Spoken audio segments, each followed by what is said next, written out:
Rádio Rio de Janeiro, a emissora da fraternidade, passa a apresentar Luz na Penumbra, programa que leva ao seu coração a mensagem da doutrina espírita.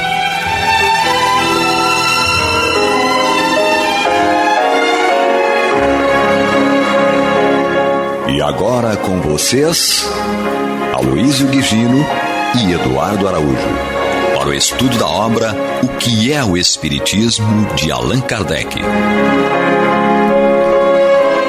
Olá, prezados ouvintes da Rádio Rio de Janeiro, sejam todos muito bem-vindos. Está entrando no ar o programa Luz na Penumbra e juntos vamos estudar o livro O que é o Espiritismo, de Allan Kardec, com ela, Maria de Fátima Miranda. Que Jesus nos inspire e muita paz a todos. A Mauri Santos Neto. Que o amor único de Deus inspire todas as almas para o bem. Que assim seja. E um grande abraço para o nosso amigo Aloísio Guigino, ainda em recuperação. Brevemente estará conosco. Vamos aqui dar sequência ao nosso estudo de um livro que é o Espiritismo, no seu capítulo 2, que trata das noções elementares do Espiritismo. O tópico ainda é comunicação com o mundo invisível, é um tópico muito importante, né? Esse contato com o mundo espiritual, a questão da mediunidade, que não é patrimônio exclusivo da doutrina espírita. Todas as religiões, todos os seres humanos têm acesso aí a essa comunicação com o mundo invisível. E os espíritos nos trazem aí uma série de ensinamentos, advertências, recomendações que Allan Kardec colocou aqui de uma forma bem sintetizada no livro O que é o Espiritismo. Então vamos ao capítulo 2, item 40. Allan Kardec vai dizer o seguinte: os espíritos superiores não se ocupam senão de comunicações inteligentes que nos instruam. As manifestações físicas ou puramente materiais são, mais especialmente, obra dos espíritos inferiores, vulgarmente designado sob o nome de espíritos batedores. Como entre nós, as provas de grande força são executadas por saltimbancos e não por sábios. Maria de Fátima Miranda, o que querem dizer aí os espíritos quando falam dos batedores? Sim, espíritos batedores são aqueles espíritos que ainda estão numa faixa vibratória muito próxima da Terra, não é? E é deles que os benfeitores se servem quando querem nos chamar a atenção. Nos lembramos de Kardec quando escuta as pancadas. Sim. Durante o estudo que está fazendo. E depois, na reunião, o benfeitor fala, fui eu. Não quer dizer que foi ele necessariamente que atuou, mas ele deu permissão a que o fenômeno acontecesse para chamar a atenção. Ah, mas Dr. Bezerra, ele pode? Pode. Ele tem condições disso. Mas é nisso que se cumpre a hierarquia entre os espíritos, para que sejamos úteis, não é? Quando nós vamos observar a invasão organizada que aconteceu para ser colimada com a chegada do Consolador, que é a obra que Kardec codificou, as mesas girantes, aqueles fenômenos todos, vamos ver lá em Hydesville as irmãs Fox, ali eram espíritos batedores, desencadeando aqueles fenômenos de efeito físico para nos ferir a sensibilidade auditiva, não é? Serem registrados e nos chamar a atenção para aquilo que os benfeitores queriam. Então, observa só, numa empresa tem a diretoria, com a sua cúpula toda, depois tem o gerente, coordenador, tal, até chegar ao auxiliar de serviços gerais. O diretor, um diretor de uma empresa, ele pode pegar uma vassoura e varrer um canto de sala? Pode. Mas tem pessoas ali com aquela função que não seria nem um rebaixamento para o diretor pegar a vassoura, mas quando eles dão a oportunidade ao auxiliar de serviços gerais é para dignificar a participação deles no trabalho da empresa. Sim. Assim também é com os espíritos. Perfeito. É um bom exemplo aí que a Miranda trouxe, né? Mas tem que ser bem refletido. Sim. De que o fato de um dono de uma empresa pegar na vassoura para varrer não tem nenhum problema. Sim. Mas enquanto ele está fazendo isso, ele deixa de estar atuando em outras tarefas que são muito importantes para a sobrevivência da própria empresa. Exatamente. E que não poderiam ser feitas por aquele que é o responsável por fazer a limpeza com a vassoura. Isso mesmo. Que é tão importante, porém ele não tem ainda as condições de gerir a empresa. Sim, vai dividir o tempo. Mas ainda tem um detalhe, enquanto você estava fazendo esse aparte aí, nós estávamos refletindo. Um doutor Bezerra de Menezes, para desencadear um fenômeno de efeito físico, ele vai ter que se imantar com a vibração mais grosseira.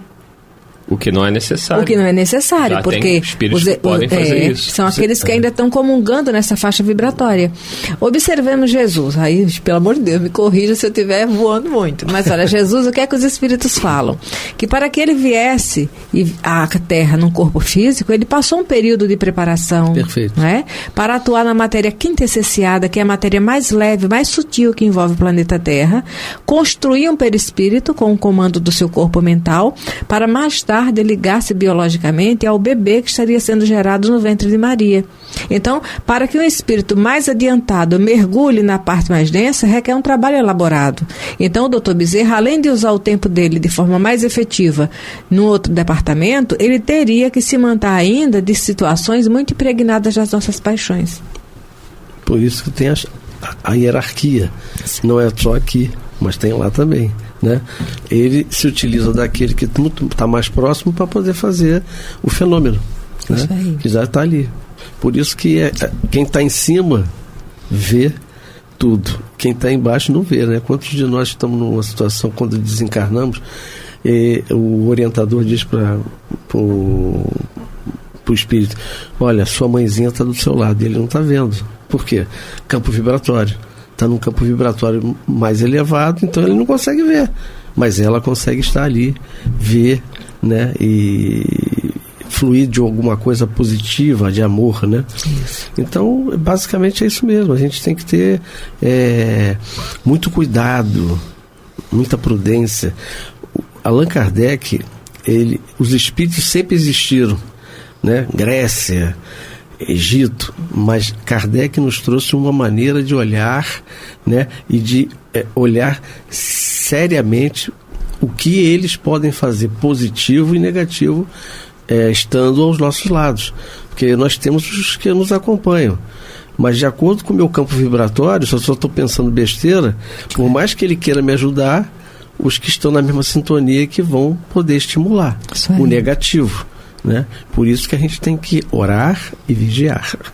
Um grande exemplo ainda dessa questão, você vê que nos terreiros de Umbanda é muito falado dos espíritos Exus, né? Que são espíritos que fazem incursões nesses locais mais densos de treva para poder fazer determinados trabalhos de socorro, até porque existe uma confusão grande que associam dentro da Umbanda o espírito Exu a um espírito mau. Não necessariamente, isso não ocorre, né? Os entendidos de Umbanda dizem que Exu de verdade não faz o mal. Eles dão outro nome, que eu agora não me recordo, para esses espíritos que fazem o mal. Eles são guardiões desses espíritos que atuam nessas zonas mais sofridas. Exatamente. Então, se, por exemplo, citamos aí o Dr. Bezerra, ele tem uma tarefa de socorro numa região densa, de trevas, ele não precisa se materializar tanto para fazer esse socorro, se ele pode se utilizar de espíritos que estão nessa faixa ainda de contato, mas já propensos à mudança de comportamento moral. Então é muito melhor ele dar oportunidade a um espírito desses, designado um Exu. Olha, meu irmão, você não está aqui agora querendo mudar o seu caminho, então vamos ajudar aqui na tarefa. Tem um irmão que tem que ser socorrido, está numa região trevosa, tal, junto de espíritos muito perversos. Então aquele espírito vai ficar feliz em ser útil, em prestar um socorro.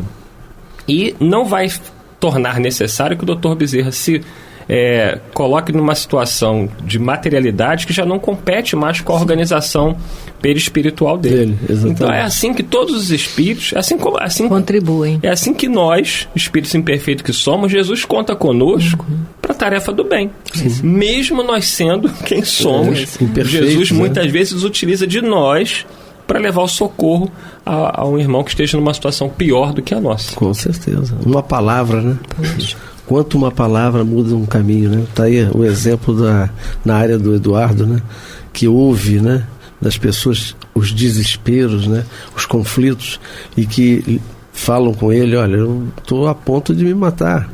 Então, o quanto a palavra dele, né, que os amigos espirituais do Eduardo se utilizam dele para modificar aquela situação que pode levar a uma tragédia. E isso vale para todos nós. Vale para todos independente nós. da profissão que exerce. Exatamente. Mas ainda voltando, Miranda, essa questão, isso serve para desmistificar um pouco o preconceito que existe, né, contra esses trabalhadores da Umbanda, esses espíritos, por falta de conhecimento, né, de que em qualquer religião, em qualquer filosofia, há pessoas ali que estão fazendo bem, independente da posição que ocupem, de serem espíritos mais elevados ou não. Não tenha dúvida. E existe um ponto onde todos nós nos unimos.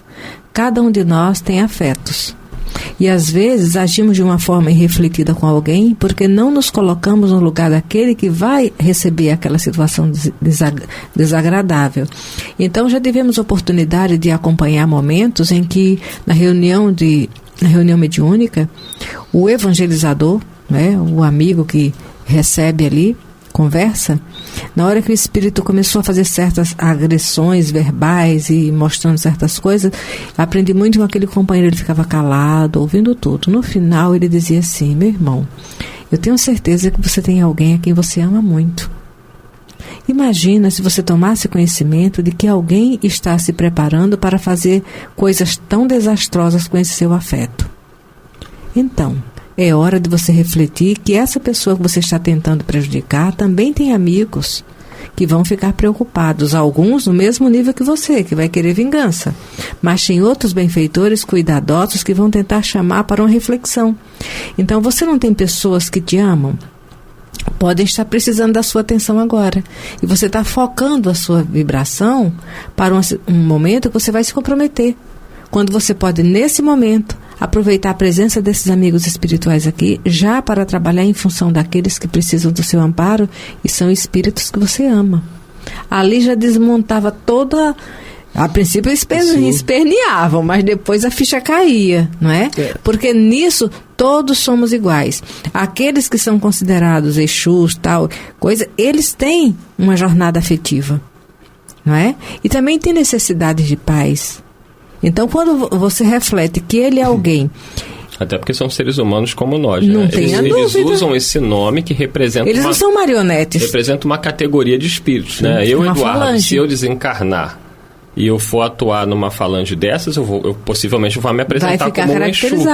Mas eu sou o Eduardo. Já tivemos oportunidade de ouvir depoimento de um espírito num terreiro de Umbanda, ele dizendo que tem muita coisa desastrosa que fica na conta dos Exus pelo seguinte: tem pessoas encarnadas que recorrem a esse tipo de serviço em determinadas casas que não tem tanto cuidado com o trato com o semelhante, e eles ficam atuando nessa postura de Exu fulano de tal. Quando eles desencarnam, são eles que personificam aquilo que eles buscavam no terreiro. Exatamente. Quando na realidade aqueles que deram origem àquela falange estão no outro nível, com outro objetivo, mas cada um fica imantado com as ideias que cultivaram em vida. Perfeito, né? Somos aquilo que plantamos, né? Isso aí. Como Joana mesmo fala, né? A gente não pode plantar espinhos e colher flores. Então, a gente tem que ter muito cuidado com o nosso pensamento, porque tudo é vibração, tudo é pensamento, né? Nós, no planeta que nós estamos ainda, a gente recebe muitas vibrações negativas, um exemplo, através das rádios, né? Então, uma rádio como a Rio de Janeiro, que é uma rádio que emite vibrações em todas as programações dela positivas, né? Buscando o quê? Que você se motive, que você continue a viver, que a vida tem um objetivo, né? E é isso que está faltando, porque a maioria ouve outras coisas e a vida está perdida. Para que eu estou vivo? Por que é melhor acabar com a minha existência? Porque não vê nenhum tipo de ação futura, né? Ela se estaciona porque ela está impregnada por um tipo de vibração negativa e que aquilo a tocou. Então, quando você sai do mundo físico e vai para o mundo espiritual, você continua dentro daquela faixa. Sim. Né? E até você despertar. O tempo que você vai levar vai depender de você. Também, né? E tem um detalhe, quando se trata de dor, Sim. todos nós já sentimos. Sim. Então os espíritos se valem da nossa experiência para que coloquemos a nossa experiência em serviço de socorro a outros irmãos que passam por situações semelhantes. Exatamente. Todos nós fazemos parte de uma família. Essa família é universal, né? Quando nós deixamos o corpo, nós nos integramos àqueles que nos antecederam, né? Que nos amam, porque a gente acha que é quando aquele que foi antes de mim, mas que pertenceu ao meu lar e me ama, ele continua a ajuda, né? Ou intuindo, ou pedindo alguém que me intua para que eu não faça determinado tipo de coisa, né? Para não só prejudicar o outro, mas principalmente me prejudicar, porque é ler do engano achar que quando a gente prejudica o outro, prejudicou. Não, você está prejudicando a você mesmo. É como você pegar uma arma e dar um tiro em você mesmo. Então tem que ter muito cuidado com a língua, esse chicote terrível, né? A maledicência, tudo que o Espiritismo vem falar, que Jesus já falou há 2021 anos atrás. Então a doutrina, ela traz Jesus vivo e o Jesus descrucificado, não é o Jesus na cruz, né? Por isso que no final quando ele volta, né, para o plano espiritual, ele fala assim: eu venci o mundo. Mas na realidade ele venceu o quê? Aquilo que foi que o pressionava, porque ele sabia que estava no mundo inferior. Então ele venceu o mundo. E ele quer que nós vençamos o mundo, né, se vencendo. É isso aí. Que as nossas tendências, né? Eu vejo tanta gente que... acabei mesmo falando para vocês isso. Quando a gente passa por determinadas situações, eu vejo logo que é um teste. Essa visão, né? Opa, esse é um desafio. Como é que eu vou me portar? Né? Porque aí você abre a boca às vezes, você vai contaminar outras pessoas, né? E você falou muito bem, Miranda, com relação, quando nós estamos numa rádio, por exemplo, quantas pessoas nós atingimos, né? Com aquilo que nós estamos dizendo, né? Mas todos nós que estamos aqui somos tão imperfeitos quanto aqueles que estão nos ouvindo ainda, porque estamos buscando nos melhorar. É isso aí. Isso aí, você que está chegando agora, o programa é o Luz na Penumbra, estamos estudando o livro Que é o Espiritismo, de Allan Kardec. Estamos aqui no capítulo 2, lemos o item 40 e agora vamos dar sequência lendo o item 41, onde diz Allan Kardec: devemos sempre estar calmos e concentrados quando entramos em comunicação com os espíritos. Nunca se deve perder de vista que eles são as almas dos homens e que é inconveniente fazer do seu trabalho um passatempo ou pretexto de divertimentos. Se lhes respeitamos os despojos mortais, maior respeito ainda nos devem merecer os espíritos, como espíritos. As reuniões frívolas, sem objetivo sério, faltam a um dever. Os que a compõem esquecem-se de que, de um momento para outro, podem entrar no mundo dos espíritos e não ficarão satisfeitos se os tratarem com pouca atenção. Então temos que tomar muito cuidado aí com esses tipos de reunião, né, frívolas, porque não podemos ser coniventes com esse tipo de reunião, já que todos nós, cedo ou tarde, iremos também nos tornarmos desencarnados. Exatamente. E devemos escolher bem as nossas companhias, tanto aqui na Terra como no plano espiritual. Me diga com quem andas, que eu te direi quem és. Exatamente. Então, se a gente está num lugar que nós estamos percebendo que a coisa não está indo bem, que atitudes estão sendo tomadas para prejudicar pessoas, para perseguir pessoas, que a reunião não é séria, que a reunião é frívola, que está ali para se brincar, para se divertir, ali não é o nosso lugar. Não é isso, Amaury? Com certeza. Há pouco tempo agora eu tive uma experiência muito interessante, porque, como eu disse, tudo para mim é desafio. No grupo que eu entrego alimentos, né? E eu ajo muito como observador, Porque como eu sou mais velho do grupo, né, um pouquinho mais velho só, então eles me ouvem. E eu só falo quando eu acho que tenho que intervir, né? E aí um dos nossos amigos, né, foi entregar o alimento e a pessoa estava alterada. Ou tinha tomado algum narcótico, alguma coisa. E aí ele pegou o alimento e jogou o alimento bruscamente. Eu não quero isso, eu quero não sei o quê. E aí ele contaminou de tal forma o meu irmão que estava entregando, que meu irmão partiu para... Meu irmão, que eu digo, de vida, né? Partiu para cima dele. Tiveram que segurar, que ele ia... Então eu vou arrebentar ele. E aí não falei nada. Aí quando acabou tudo, eu virei para ele e falei assim: meu irmão, você é espírita. Você viu como é que você se contaminou no mesmo nível vibratório? Nós estamos num local que é umbralesco.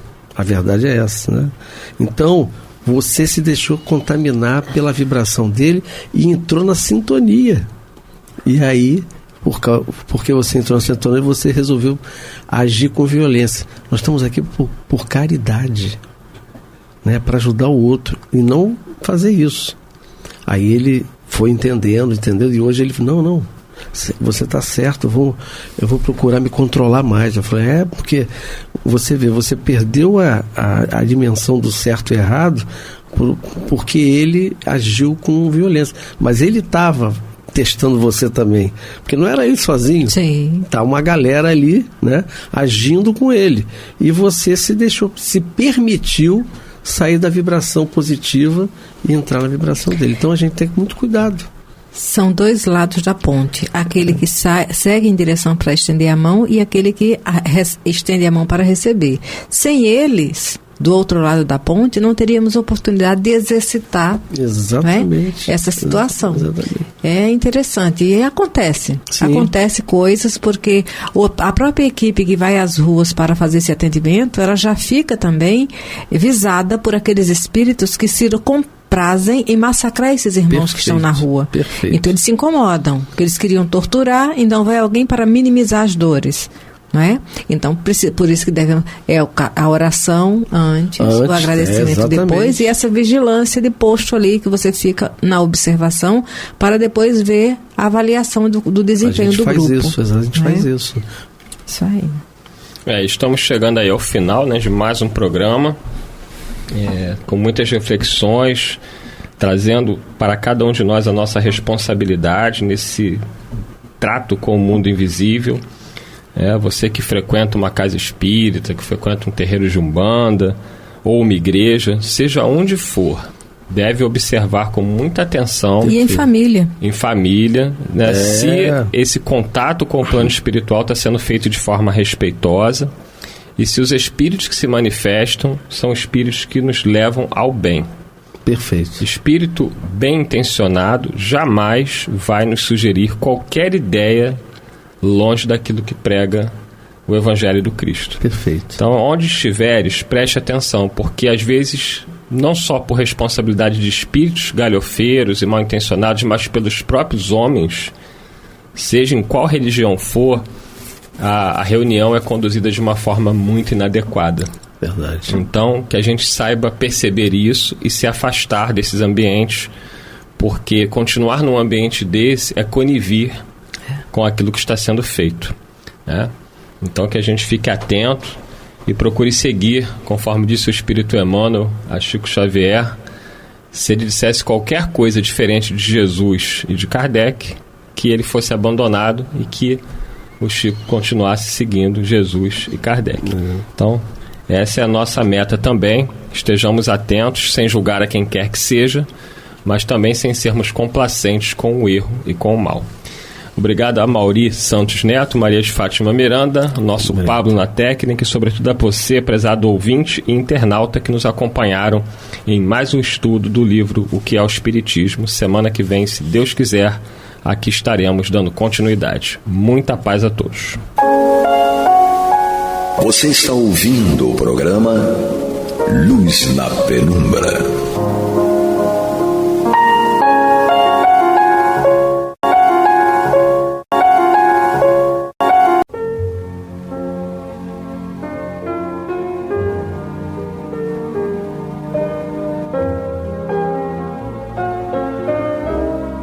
A Rádio Rio de Janeiro está levando ao seu lar e ao seu coração a mensagem consoladora da doutrina espírita, através do programa Luz na Penumbra.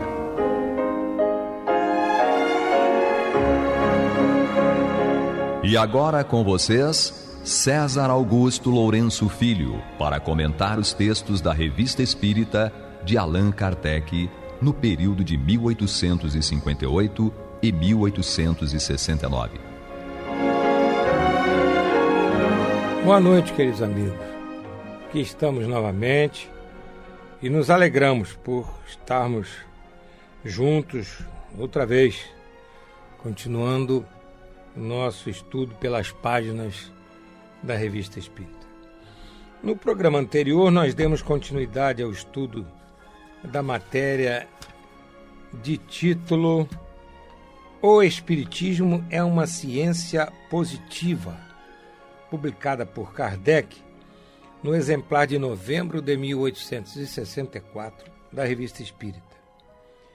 Trata-se da transcrição de uma locução de um discurso do Sr. Allan Kardec aos espíritas de Bruxelas e Antuérpia em 1864. E ele fez essa publicação por insistência de espíritas de vários lugares.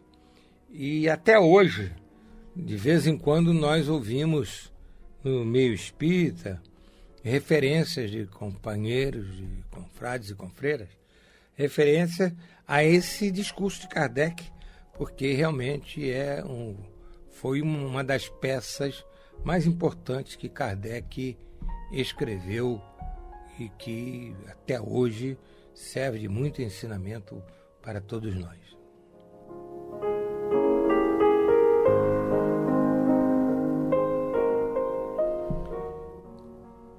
À guisa de retrospecto do programa anterior,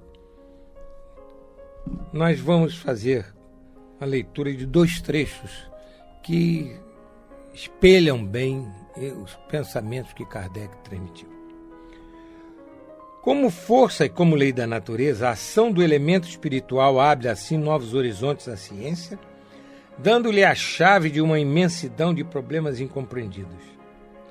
Mas se a descoberta de leis puramente materiais produziu revoluções materiais no mundo, a do elemento espiritual nele prepara uma revolução moral, pois muda totalmente o curso das ideias e das crenças mais arraigadas, mostra a vida sob outro aspecto, mata a supervisão e o fanatismo, desenvolve o pensamento e o homem, em vez de arrastar-se na matéria, de circunscrever sua vida entre o nascimento e a morte, eleva-se ao infinito, sabe de onde vem e para onde vai, vê um objetivo para o seu trabalho, para os seus esforços, uma razão de ser para o bem.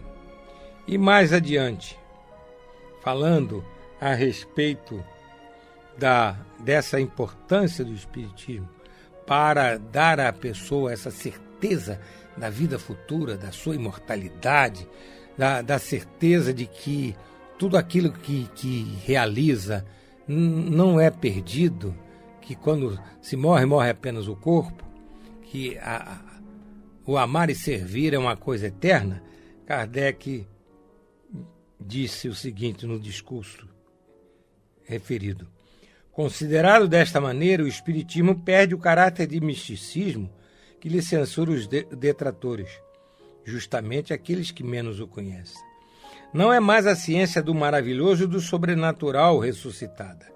É o domínio da natureza enriquecida por uma lei nova e fecunda, uma prova mais do poder e da sabedoria do Criador. São, enfim, os limites recuados dos conhecimentos humanos.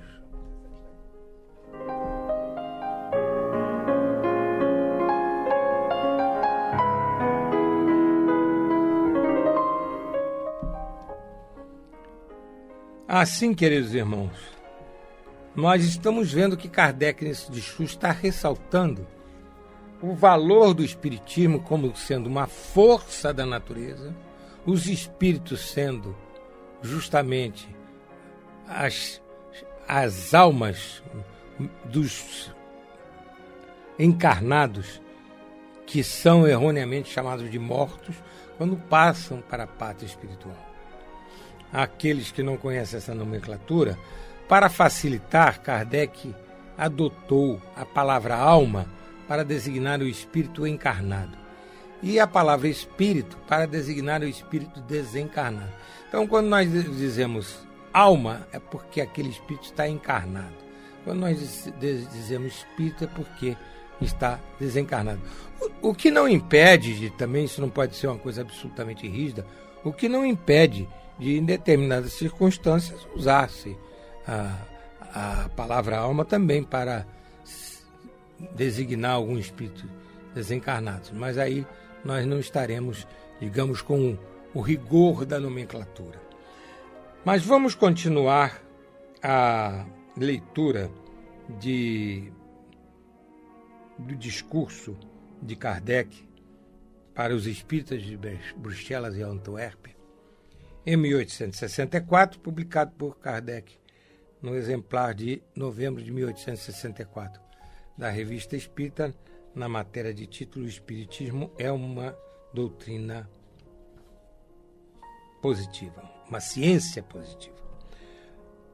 Continua falando Kardec. Tal é, em resumo, senhores, o ponto de vista sob o qual se deve encarar o Espiritismo. Nesta circunstância, qual foi o meu papel? Nem o de inventor, nem o de criador. Vi, observei, estudei os fatos com cuidado e perseverança, coordenei-os e lhes deduzi as consequências.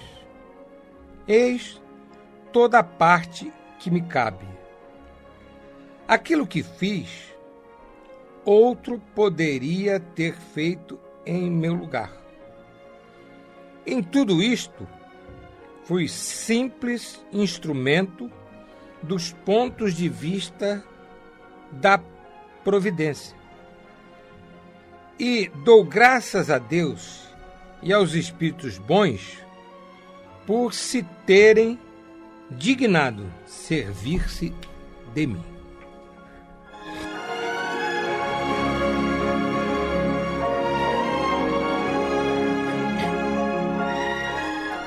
De vez em quando, queridos irmãos, nós ressaltamos aqui, e o faremos agora mais uma vez, a humildade de Kardec.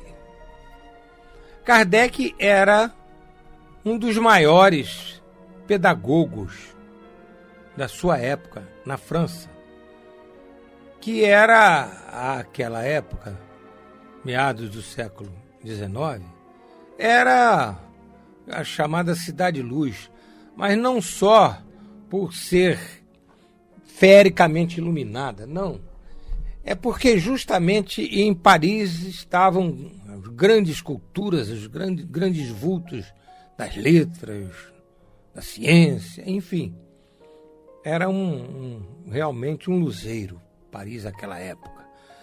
O materialismo estava muito forte, espíritos altamente intelectualizados defendiam o materialismo, mas ao mesmo tempo havia muitos espíritos voltados para o bem, para a solidariedade humana, e que eram espiritualistas.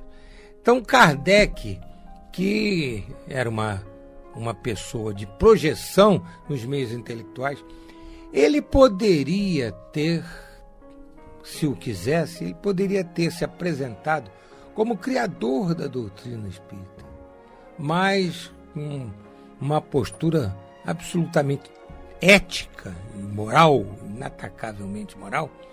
Ele jamais aceitou isso e vivia repetindo, como nós acabamos de ler agora, que ele não era o criador da doutrina, que o trabalho dele foi de coordenação, foi de receber essas mensagens que que vinham de mais de 1000 lugares do mundo inteiro, e mais aquelas que ele fazia na Sociedade Parisiense de Estudos Espíritas, e aí fez o seu trabalho de codificação. Eu vou ler de novo o que li há pouco, um trecho do discurso dele para os espíritas de Bruxelas e Antuérpia, em 1864, falando a respeito do trabalho que ele fez de codificação da doutrina.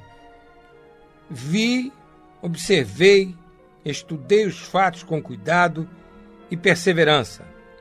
Coordenei-os e lhes deduzi as consequências. Eis toda a parte que me cabe.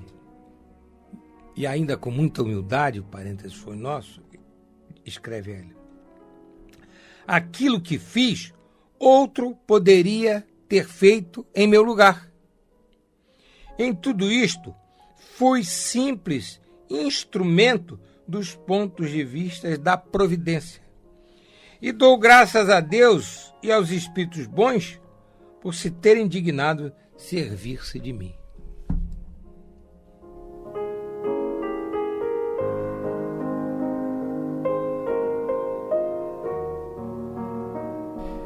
Enfim, queridos irmãos, quanta humildade, né? Um trabalho de grande envergadura, de codificação da doutrina espírita, e Kardec diz uma coisa dessa. Não qualquer um poderia ter feito.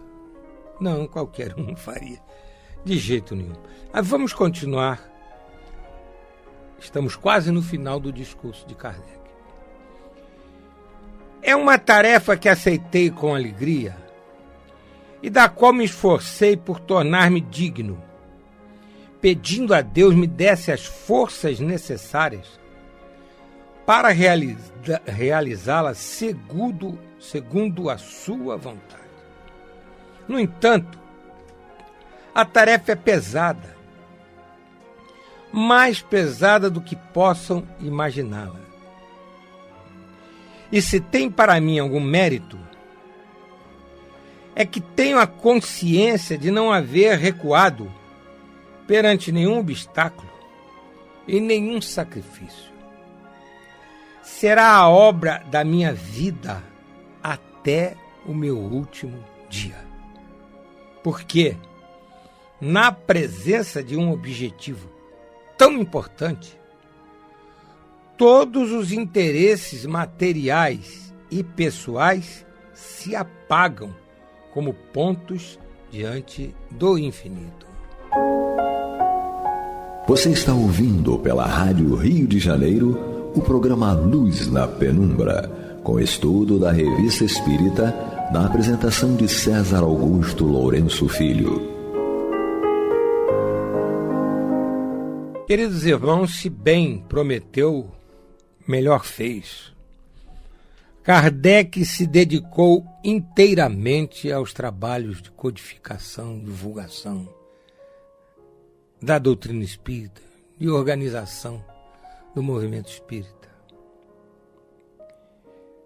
Desencarnou nesse trabalho, em pleno trabalho, em 1869. Foram 12 anos de trabalho ininterrupto na Sociedade Parisiense de Estudos Espíritas. Em sua casa, Kardec saía da sociedade e em casa continuava o seu trabalho maravilhoso de codificação da doutrina. Nós temos, de vez em quando, comentado aqui, e vamos fazê-lo outra vez, que toda vez que pensarmos em Kardec, nós devemos ter para com ele um sentimento profundo de gratidão.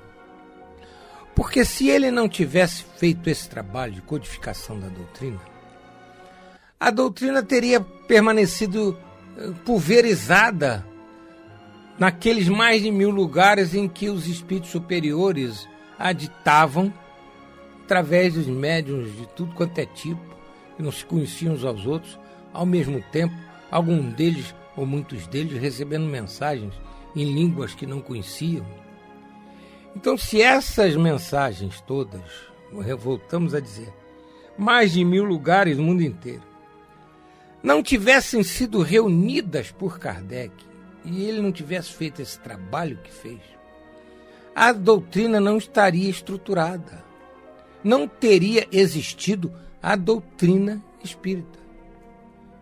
Então Kardec fez isso, ele transformou aquelas miríades de mensagens em uma doutrina, reunindo as coisas de modo simples, objetivo, de modo sistêmico, de tal forma que com os livros de Kardec, a doutrina está ali, a filosofia está ali, a ciência está ali para quem quiser estudar.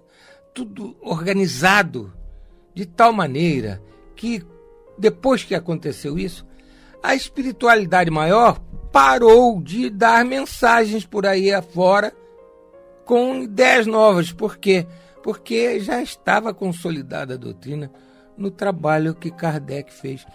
Então, nós que nos beneficiamos dessa doutrina, que através dela nós nos esclarecemos, que através dela nós sentimos, entendemos, compreendemos e consolidamos dentro de nós, por exemplo, a nossa certeza de que somos um espírito, que somos imortais, que com a morte nós apenas mudaremos de situação, sairemos de um corpo e iremos para a espiritualidade. Temos essa certeza absoluta de que Deus nos protege, a palavra é essa, através de uma lei de justiça e de misericórdia, que trata todos da mesma maneira. Nós não somos todos iguais. A lei de Deus é que é a mesma para todos nós.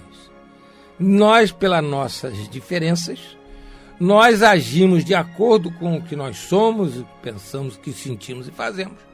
E então a lei divina se aplica a nós em função disso, sem nenhum privilégio, sem nenhuma vantagem para quem quer que seja. Então essas coisas nos dão tanta força, tanta segurança no dia a dia da vida, nos dão tanta firmeza diante do sofrimento que se abate sobre nós, diante das chamadas provas e expiações, que realmente, queridos irmãos, o melhor sentimento que nós podemos ter com relação a esse espírito que, quando encarnado, fez esse trabalho, é de gratidão. Nós temos que ser muito gratos a Kardec por essa bênção que ele nos trouxe, de colocar a doutrina espírita assim, tão tranquilamente organizada nas nossas mãos, para nós, através dela, despertarmos, compreendermos e sentirmos que temos que caminhar para a frente e para o alto, amando e servindo em nome do amor e da caridade.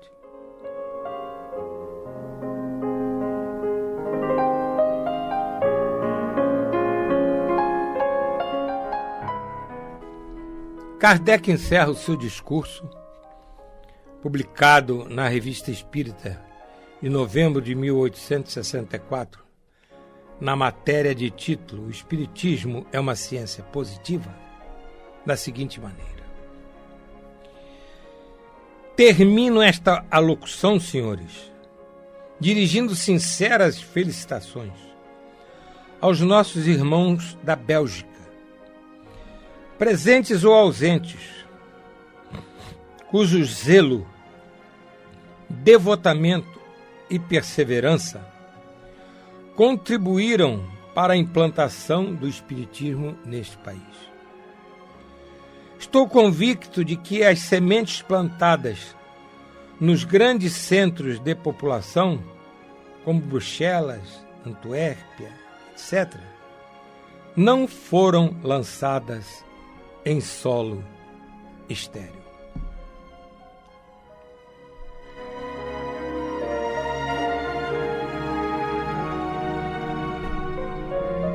Queridos irmãos, Kardec está falando isso em novembro de 1864, pela Revista Espírita.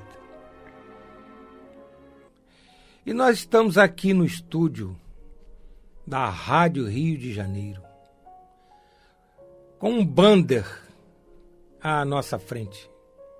Esse banner tem o logotipo da Rádio Rio de Janeiro, 1400 AM.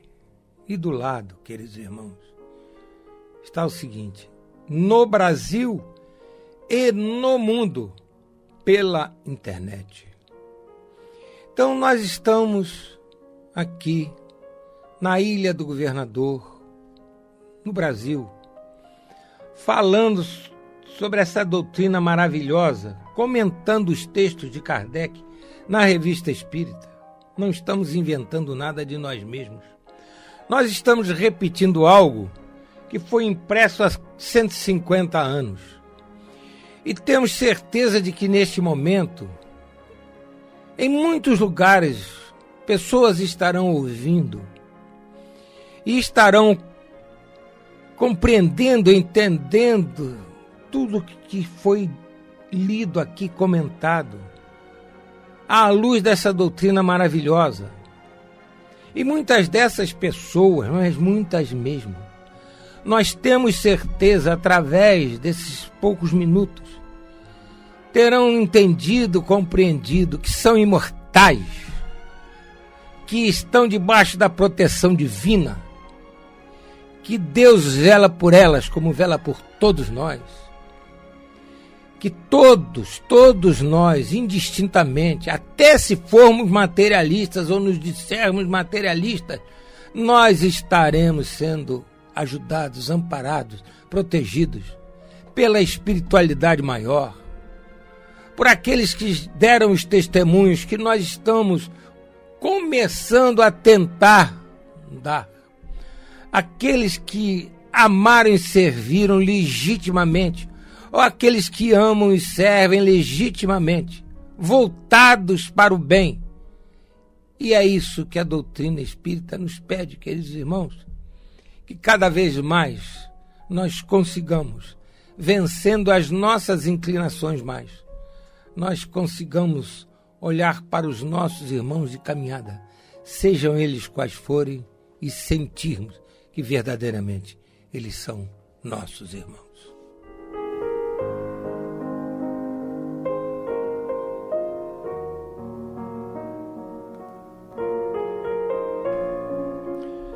Nós estamos chegando ao final do nosso programa, queridos irmãos. Temos poucos minutos e, como terminamos hoje esta matéria, na próxima semana nós iremos iniciar outra. E vamos aproveitar para desejar a todos uma semana de muita paz. Uma semana não é sem provas e expiações, não, porque o planeta é de provas e expiações, e se nós estamos nele reencarnados, é porque nós ainda estamos num estágio evolutivo em que precisamos enfrentar provas e expiações. Então nós vamos desejar a todos, como desejar a nós mesmos, que nós tenhamos uma semana de paz, paz interior, e que se porventura bater à nossa porta algum sofrimento, pequeno ou grande, e quanto maior for, mais disso precisaremos, que nós tenhamos força, nós tenhamos aquele sentimento de nos curvarmos à vontade de Deus, que nós tenhamos a certeza absoluta de que estaremos sendo amparados, protegidos pelo nosso anjo guardião, pelos nossos espíritos protetores, pelos espíritos superiores que, em nome de Deus, de Jesus, vêm em socorro das nossas necessidades. E que essa certeza realmente nos permita, queridos amigos, enfrentar, vencer, superar toda e qualquer prova ou expiação que porventura atravesse o nosso caminho. Muita paz, até a próxima semana.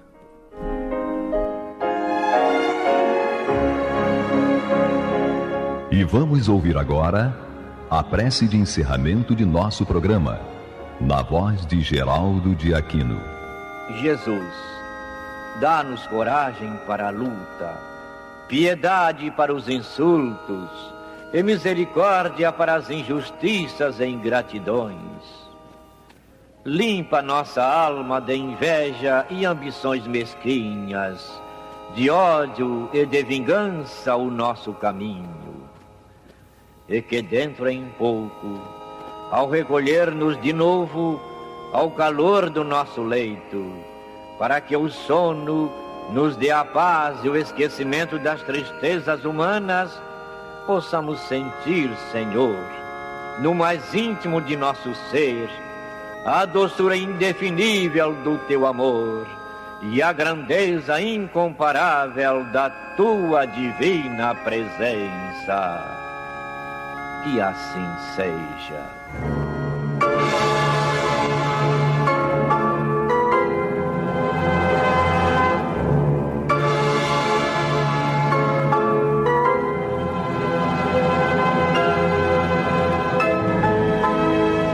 Acabamos de apresentar o programa Luz na Penumbra, que voltará a ser apresentado na próxima segunda-feira, às 21 horas, nesta emissora.